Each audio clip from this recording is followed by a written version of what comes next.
I still remember the exact moment my entire life split into two different realities. The woman I had trusted for 11 years stepped out of a small brick building just after 9 o'clock on a rainy Friday night, smiling at someone I'd never seen before. She reached into her purse, handed him a thick envelope, and then hugged him like she'd been carrying the weight of the world on her shoulders. I thought I was about to catch my wife having an affair. I had no idea the truth waiting behind that door would destroy my marriage in a way I never imagined. But before we start today's story, please subscribe to the channel and like this video.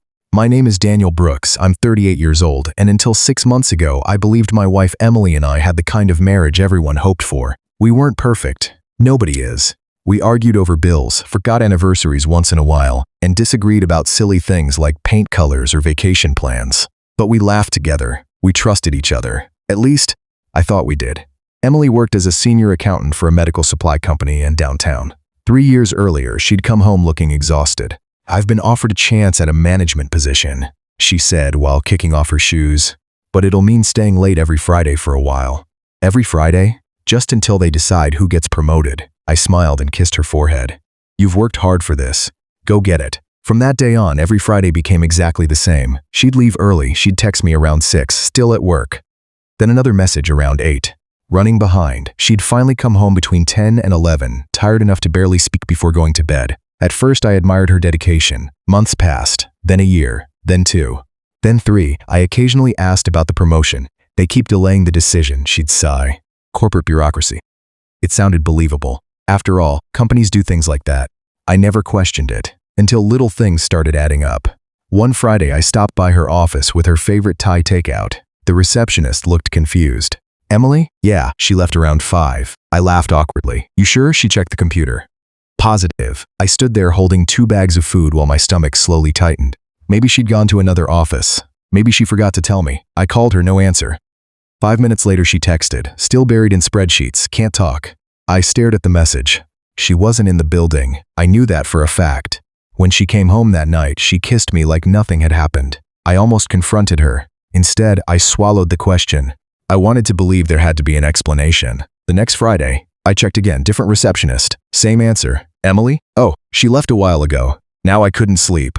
Every Friday she lied. Not once, not twice, every single week. For 3 years, the possibilities haunted me. Was she seeing another man? Did she have another family? Was she gambling? Was she in trouble? I hated myself for thinking those things. Emily had always been kind, loyal, compassionate. She volunteered at shelters. She remembered birthdays. She cried during animal rescue commercials. None of it matched the woman secretly disappearing every Friday. For nearly a month, I argued with myself. Trust her. No. Find out.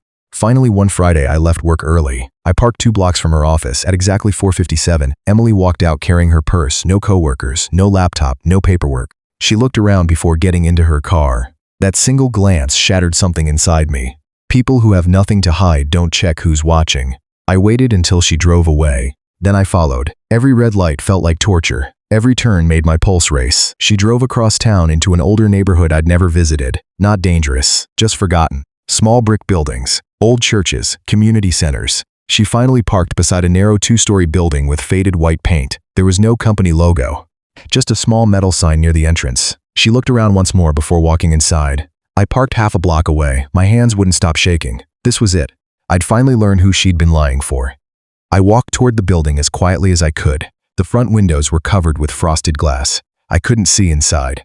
There was only one side window near the back. I carefully peeked through it. Inside, about 15 people sat in folding chairs arranged in a circle. Some were crying. Some stared silently at the floor. Emily stood in the middle, speaking softly. "You're safe here," she said. "No matter what you've survived, nobody gets to define your future." The room listened carefully. A teenage girl wiped away tears. An elderly man nodded slowly. A woman with bruises on her wrist began crying. I frowned. This wasn't an affair. What was this place? Then a man approached Emily after the meeting ended. He handed her a folder. She opened it. Inside were stacks of cash sealed in envelopes. She counted nothing. She simply placed every envelope into her purse. Then she hugged him. That was the exact moment I saw from across the parking lot. The moment that made me think everything had changed. Money, secret meetings, lies, weekly disappearances. Nothing made sense. Emily finally walked toward her car.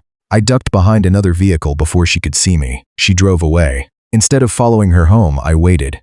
10 minutes later, the same man locked the building and started walking toward his truck. I stepped into his path. "Excuse me." He looked startled. "Can I help you? My name is Daniel." "So?" His expression changed instantly. Not fear, not guilt, concern. "I think you've mistaken." I followed her, silence. "I know she's been coming here every Friday." He looked toward the empty building, then back at me. "I can't discuss anything. I deserve answers. They aren't mine to give. I've been lied to for 3 years." His shoulders dropped. "I'm sorry." "Sorry for what?" He hesitated for several seconds. Finally, he spoke. "If Emily wanted you to know, she would have told you." That sentence hit harder than anything else. Because he was right. She had chosen not to tell me. Not once. Not in 3 years. Is she cheating? No. Is she committing a crime? No. Then why hide it? His jaw tightened. "Please go home." I grabbed his arm. "What is this place?" He gently pulled away. I said, "Go home." He climbed into his truck and drove away without another word. I stood alone in the empty parking lot, feeling more confused than ever. When Emily came home later that night, she smiled as if nothing unusual had happened. "Long week," she sighed. I looked directly into her eyes. "Still chasing that promotion?" Without blinking, she smiled and lied to my face again. That was the exact moment I realized something far bigger than an affair was hiding behind every Friday night. So after she fell asleep, I quietly unlocked her phone. What I found there made my blood run cold, and I suddenly understood why she had spent 3 years making sure I never followed her. I carefully lifted Emily's phone off the nightstand. My heart pounded so hard I was convinced it would wake her. She had fallen asleep only a few minutes earlier. Her breathing was slow and steady, her face peaceful, as if she hadn't lied to me yet again. For a second, I almost put the phone back. Maybe I was crossing a line. Maybe I was about to become the kind of husband I never wanted to be. Then I remembered the look in her eyes when she'd smiled and said, "Yeah, 3 years of lies. I deserved answers." Luckily, I knew her passcode. It was the same 6-digit number she'd used for years. The screen lit up. I opened her messages first. Nothing. Conversations with coworkers, her sister, grocery reminders, and group chats about office birthdays. Everything looked painfully normal. I checked her recent calls. Again, nothing unusual. No mysterious number. No late-night conversations. No hidden contact named with fake initials. If she was having an affair, she was covering her tracks better than anyone I'd ever heard of. I opened her banking app. The balance looked normal. Regular paychecks, mortgage payments, utilities, no suspicious withdrawals. I let out a slow breath. Maybe I really had lost my mind. Then I noticed something. At the bottom of her screen was an app I'd never seen before. Its icon was plain gray, no name, just a small circle. Curious, I tapped it. A password screen appeared. Not her normal phone password, a completely different one. My stomach tightened. Why would she need a second password? I tried our anniversary. Wrong. Her birthday. Wrong. Mine. Wrong. After 3 failed attempts, the app locked itself for 30 minutes. "Damn," I whispered under my breath. Emily shifted slightly in her sleep. I froze. She rolled over, sighed softly, then settled down again. I quickly locked the phone and placed it exactly where I'd found it. Sleep never came that night. Instead, I stared at the ceiling until sunrise. By Saturday morning, I had convinced myself of one thing. Whatever Emily was hiding, it wasn't something she wanted anyone to find. The following week felt longer than any week of my life. Every time Emily smiled at me over breakfast, I wondered what was going through her mind. Every "I love you" sounded different, not fake, just heavier, as if those words were carrying something neither of us was saying. On Wednesday evening, I decided to try something. Casually, while we were making dinner, I asked, "How's the promotion process going?" She didn't even hesitate. "They're still deciding." She chopped vegetables without looking up. "My boss says it'll probably be another few months." Another lie. She had become frighteningly good at telling them. Friday finally arrived. This time I wasn't interested in following her. I wanted to know what happened inside that building. I waited until I saw her car pull away. Then I drove there separately. When I arrived, the parking lot was almost empty. The meeting had already started. The front door wasn't completely closed. I slipped inside as quietly as I could. Voices echoed from a room at the end of the hallway. I moved closer. "None of you should blame yourselves," Emily was saying gently. "The people who hurt you made their choices. You didn't deserve what happened." A young man suddenly burst into tears. "I still can't sleep," he whispered. "I keep hearing him." Emily walked over and placed a comforting hand on his shoulder. "You survived," she said softly. "That's why you're here. And we're going to help you keep surviving." The room fell silent. Watching her, I barely recognized my own wife. She looked different, confident, strong, like someone carrying other people's pain without asking for anything in return. For one brief moment, I almost felt guilty for doubting her. Then I remembered she had lied every single Friday for 3 years. I stepped back into the hallway. My shoe accidentally scraped against the floor. The sound echoed.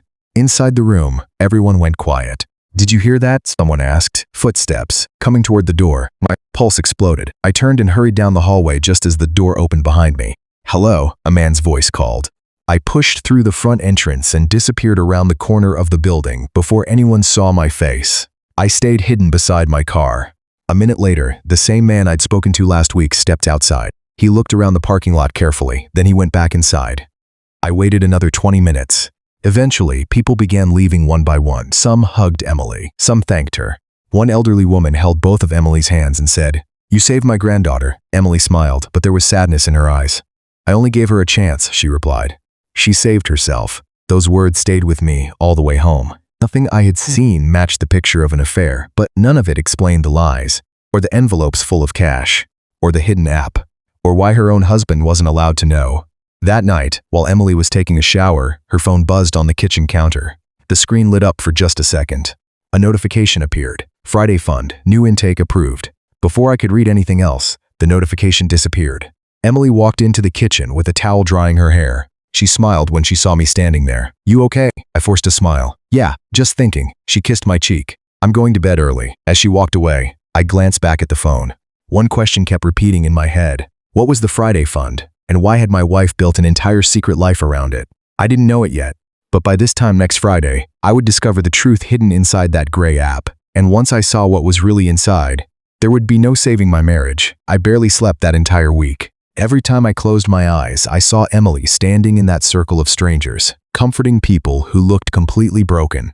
Then I remembered the envelopes full of cash, the hidden app, and the 3 years of lies. None of it fit together. By Friday morning, I had made a decision. No more guessing. No more following from a distance. I was going to find out the truth, even if it destroyed everything. Emily left the house just before 7 that evening. She smiled at me the same way she always did. I shouldn't be too late. I simply nodded. As soon as her car disappeared around the corner, I grabbed my keys and headed toward the old brick building. This time, I wasn't there to spy, I was there to confront her. When I arrived, the meeting had already started. I walked straight to the front door and opened it. The room instantly fell silent. Nearly 20 people turned to look at me. Emily's face lost all its color, Daniel. Her voice was barely a whisper. "What are you doing here? I think that's my question." Nobody moved. Nobody spoke. The man I'd met before stepped between us. "Emily, do you know him?" She slowly nodded. "He's my husband." A painful silence filled the room. I looked around. Some people looked frightened. Others looked embarrassed. One woman quietly began crying. "I've spent 3 years believing you were working late," I said, unable to hide the anger in my voice. "You lied to me every single Friday." Emily lowered her eyes. "I know. No, don't just say you know." My voice echoed through the room. "I deserve the truth." The older man gently spoke. "Everyone, would you mind giving us a few minutes?" Without a word, the group slowly walked into another room, leaving only Emily, the man, and me behind. Emily couldn't even look at me. Finally, she whispered, "I'm sorry. For what? For lying? Then tell me why." Tears filled her eyes. "Because I was afraid." "Afraid of what?" "Afraid that if you knew, you'd never forgive me." Those words hit me harder than I expected. What could possibly be that bad? Emily looked toward the older man. He gave her a small nod. She took a deep breath. 3 years ago, a young woman named Sarah came to me. She had escaped an abusive husband. She had nowhere to go, no money, no family, no hope. Emily wiped away a tear. The shelter she contacted was already full, so I helped her. "With our money," she nodded. "At first, yes." I couldn't believe what I was hearing. "You took money from our savings?" "I replaced every dollar." "That's not the point." "I know." She cried harder. "I just couldn't leave her on the street." The older man quietly added, "Sarah survived because Emily refused to turn her away." I stared at him. He continued. "After that night, more people started coming. Victims, teenagers, men, women, people running from violence." Emily slowly spoke again. "We created something called the Friday Fund. The cash you saw helps people disappear safely. New apartments, bus tickets, emergency hotels, food, medicine." I felt my anger beginning to crack. "So why keep it secret?" Emily looked directly into my eyes for the first time. "Because someone died." I froze. She nodded. "Before I joined, one volunteer told her husband everything. The husband thought he could help. He accidentally mentioned one survivor's location to someone he trusted." Her voice broke. "That information reached the abuser. She was found, and she didn't survive." The room became painfully quiet. "After that," Emily whispered, "everyone agreed. No spouses, no friends, no family. The fewer people who knew, the safer everyone would be." I struggled to breathe. "So, you chose strangers over me?" "No." She shook her head immediately. "I chose their safety. I hated lying to you." I cried after almost every Friday. I almost told you hundreds of times, but every time I imagined risking someone's life, I couldn't. Remembered every Friday night she'd come home exhausted. I'd assumed she was hiding another man. Instead, she'd been carrying the trauma of dozens of broken families. Then another thought hit me. The Gray app. Emily looked surprised. You saw it? I couldn't open it. She reached into her purse. It's where every survivor's information is stored. Names, safe houses, children, medical records. If that app ever falls into the wrong hands, people die. Suddenly, everything made sense. The second password, the secrecy, the lies, the envelopes, everything. But one question still remained. I looked at her quietly. Why didn't you trust me? Emily's tears returned. It wasn't about trust. It was about responsibility. I knew the moment I told you, I'd be asking you to carry a secret you never agreed to carry. I didn't think that was for several seconds. Neither of us spoke. Finally, I asked the question that had haunted me for weeks. Do you love me? Without hesitation, she answered. More than anyone in this world. Then why does it feel like I don't even know you anymore? She covered her face and began sobbing. Because somewhere along the way, I forgot that protecting people shouldn't have meant shutting out the person I loved most. Those words hurt because they were true. Love cannot survive forever without honesty, even when the reason for hiding the truth comes from kindness. Over the next few weeks, we tried to repair what had been broken. We went to counseling. We talked for hours. Sometimes we laughed. Sometimes we cried. Sometimes we sat in silence because neither of us knew what to say. Eventually, I forgave Emily for the lies. But forgiveness isn't the same as rebuilding trust. Trust returns one honest conversation at a time. Months later, she was finally given permission by the organization to tell spouses limited information about the Friday Fund. Their policies changed, not because of me, but because they realized secrecy inside healthy marriages carried its own risks. Emily still volunteers every Friday. Now, before she leaves, she kisses me and simply says, "I'm going to help someone tonight." And that's enough. I don't ask for names. I don't ask for addresses. I don't ask who she's helping. Some secrets protect people. But there should never be secrets that slowly destroy the people waiting at home. Looking back, I understand something I didn't back then. My marriage wasn't almost destroyed because my wife helped strangers. It was almost destroyed because silence grew where trust should have lived. If there's one lesson I hope you take from my story, it's this. Love is built on honesty, but honesty also needs wisdom. Protecting others is a beautiful thing, but never forget to protect the relationship that's waiting for you at home. Once trust is broken, rebuilding it takes far longer than breaking it ever did. If this story touched your heart, let me know your thoughts in the comments below. What would you have done if you were in my place? And if you enjoyed this story, don't forget to like this video, subscribe to the channel, and turn on the notification bell so you never miss our next emotional and suspenseful story. Thank you so much for watching, and I'll see you in the next story.